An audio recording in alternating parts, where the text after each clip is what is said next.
तो कहानी की शुरुआत होते हुए एक लड़की को दिखाया जाता है जो अपनी कार से सीधा अपने घर पर जाती है और इस लड़की का नाम हम हेलन जान पाते हैं। जिसके बाद हम देखते हैं कि वो अपने कमरे में जाकर अपने हस्बैंड के साथ इंटीमेट होने लगती है और सुबह होने के बाद हम देखते हैं कि हेलन का हस्बैंड अपने बेटे पीटर को लेने के लिए चला जाता है। जिसके बाद हम देखते हैं कि वो अपने बेटे से मिलकर बहुत सारी बातें करता है। यहाँ पर हम जान पाते हैं कि पियर का पिता एक बहुत ही अमीर आदमी है। इसके अलावा वो पीटर से भी बहुत ज्यादा प्यार करता है क्योंकि अब उसके बोर्डिंग स्कूल की पढ़ाई पूरी हो चुकी है। इसी वजह से पीटर अपने मॉम डैड के साथ रहने के लिए उनके घर पर जा रहा होता है। अब हम देखते हैं कि पीटर जब अपने घर पहुंचता है तो वो सीधा अपने घर के स्विमिंग पूल में जाकर नहाने लगता है और तभी वहां पर पीटर की मां हेलन वहां पर आ जाती है और अब वो पीटर से पूछती है कि आखिर इतने दिनों तक वो उससे मिलने के लिए क्यों नहीं आया। एक शाम जब ये तीनों लोग साथ में घूम रहे होते हैं तभी अचानक से पीटर की मॉम बेहोश हो जाती है, जिस पर उसके पिता बोलते हैं कि शायद धूप की वजह से ऐसा हुआ हो। लेकिन यहाँ पर पीटर को लगता है कि शायद ये सब कुछ उसके डैड ने ही किया है। और सुबह होने के बाद जब पीटर अपने पिता को नहीं देखता तब उसकी मॉम उसे बताती है कि तुम्हारे पिता एक जरूरी काम से फ्रांस चले गए हैं। इस बात पर पीटर कहता है कि मुझे इस बात से बिल्कुल फर्क नहीं पड़ता कि वो कहाँ पर हैं, क्योंकि वो यहाँ पर बस अपनी मॉम के साथ रहने के लिए आया है। लेकिन हम देखते हैं कि वक्त गुजरने के साथ साथ पीटर इस घर पर परेशान और बोर होने लगता है क्योंकि ये घर बहुत दूर दराज के एक आइलैंड पर बना था, जिसकी वजह से वो अपनी मॉम के पास जाकर कहीं बाहर घूमने चलने के लिए कहता है। लेकिन हेलन कहती है कि आज वो बाहर नहीं जा सकती। लेकिन पीटर बाहर जाने के लिए तैयार हो जाता है और शाम को आने के बाद अपनी मॉम को पूरे घर में ढूंढने लगता है। लेकिन थोड़ी देर बाद पीटर देखता है कि उसकी मॉम बाहर कहीं से नशे में धुत होकर घर पर आ रही हैं और वो जाकर वहां से सीधा पूल में नहाने लगती हैं। तभी वहां पर पीटर भी चला जाता है, जिस पर हेलन उससे पूछती है कि क्या तुम अब भी मुझसे नाराज हो। मुझे पता है, क्योंकि वो खुद अकेली बाहर घूमने चली गई थी पीटर को यहीं पर रोककर।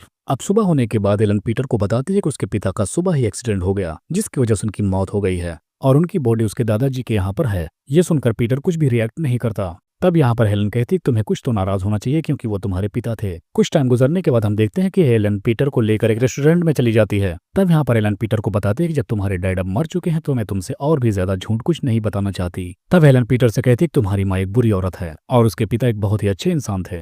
तभी हेलन पीटर को बताती है कि मैं बहुत ही बुरी औरत हूँ क्योंकि मैं हर लोगों के साथ इंटीमेट हो जाती हूँ। लेकिन उसके पिता को ये सारी बातें पहले से पता थी। अब पीटर इतनी सारी बातें सुनकर काफी ज्यादा इमोशनल हो जाता है और वहां से बाहर भागता हुआ जाकर समुद्र के किनारे बैठकर रोने लगता है। तब वहां पर हेलन आकर उसे चुप करवाती है। अब ये दोनों जब घर पर होते हैं तब हेलन आकर पीटर को एक चाबी देती और बोलती है कि ये चाबी तुम्हारे डैड के स्टोर रूम की है और तुम वहां पर जाकर वहां से कुछ फालतू सामान जो हो उसे वापस बाहर फेंक देना। अब पीटर जब अपने डैड के स्टोर रूम में जाता है तो वहां पर उसके डैड के रंगरलियां मनाने वाली सीडी और डीवीडीज मिलती हैं और बहुत सारी फोटोज देखने के बाद उसका मूड बन जाता है, जिसके बाद वो वहां पर मास्टरबेशन करने लगता है। कुछ टाइम बाद हम देखते हैं कि पीटर समुद्र के किनारे नंगे होकर धूप ले रहा था। तभी पीछे से हेलन आकर उसकी आंखें बंद कर देती है और उससे आराम से कहती है कि अपने डैड से परेशान होने की कोई जरूरत नहीं है। जिसके बाद वो अपनी फ्रेंड रिया के बारे में उसे बताती है। यहाँ पर हेलन पीटर से पूछती है कि क्या तुम मेरी फ्रेंड रिया के साथ इंटीमेट होना चाहोगे। जिसके बाद हम पीटर, रिया और हेलन को साथ में देखते हैं। यहाँ पर हेलन और रिया दोनों एक दूसरे को किस कर रही थी और ये सब कुछ देखने के बाद पीटर काफी ज्यादा शर्मा जाता है। दूसरी तरफ हम देखते हैं कि मार्थ को पीटर की चिंता होने लगती है क्योंकि वो उसकी मॉम को अच्छे से जानती है। अगली सुबह हम देखते हैं पीटर रिया के साथ एक क्लब हाउस में जाता है, लेकिन क्लब में अकेला रह जाने की वजह से पीटर बाहर जाकर नशा करके वहीं पर बैठ जाता है और तभी वहां पर हेलन और रिया आ जाती हैं।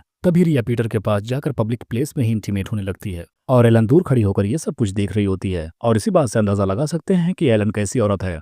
अब हम देखते हैं कि पीटर रिया की बातों में आकर पार्थ को घर से बाहर निकाल देता है और अब हेलन के ग्रुप में चला जाता है, जहां पर वो हेलन की दोस्त मैंसी से मिलता है। कुछ टाइम बाद हम देखते हैं हेलन पीटर से कहती है कि वो यहाँ से जाने वाली है क्योंकि वो उसके लिए एक अच्छी माँ नहीं बन सकती और अब उसे अकेले रहने की आदत डाल लेनी चाहिए। अब हम देखते हैं पीटर अकेला हो जाने के बाद से काफी ज्यादा सैड महसूस करने लगता है। तभी वहाँ उसके घर पर हैंसी दिखाई देती है और पीटर हैंसी को देखने के बाद उसकी तरफ बहुत तेजी से अट्रैक्टिव होने लगता है और यहाँ तक कि धीरे धीरे उसे उससे प्यार भी हो जाता है। जिसके बाद वो हेलन को एक खत भी लिखता है जिसमें वो लिखता है कि वह हैंसी के साथ बहुत ज्यादा करीब आ गया है, लेकिन वो ये बात भी जानता है कि हैंसी एक प्रकार की प्रेस्टिट्यूट है और यहाँ पर हैंसी भी उस लेटर को पढ़ लेती है। तब हैंसी यहाँ पर पीटर को उसकी माँ की सच्चाई बताती है। यहाँ पर हैंसी बताती है कि उसकी माँ ने ही उसे यह सब करने के लिए फोर्स किया था, लेकिन उसी समय पीटर हैंसी को किस कर लेता है। अब एक रात हम देखते हैं कि पीटर और हैंसी दोनों एक रेस्टोरेंट में होते हैं जहाँ पर उसकी मॉम भी बहुत नशे में धुत होकर आ जाती है और यहाँ पर वो अपने बेटे पीटर से एक लवर की तरह बातें करने लगती है और ये सब कुछ देखते हुए हैंसी काफी जेलस फील करती है। जिसके बाद हेलन पीटर को लेकर अपने साथ सोने के लिए चली जाती है और वो उसे एक चाकू देकर कहती है कि उसके पेट पर एक छोटा सा कट लगाए और वो कट लगाते टाइम मास्टरबेशन करने लगता है और इसी तरह से हेलन की मौत हो जाती है। और फिर भी हेलन को ऐसे देखने के बाद पीटर मास्टरबेशन करना शुरू कर देता है क्योंकि वो नहीं चाहता था कि आप इतनी जल्दी मर जाओ और इसी को दिखाते हुए इस कहानी का यहीं पर एंड हो जाता है।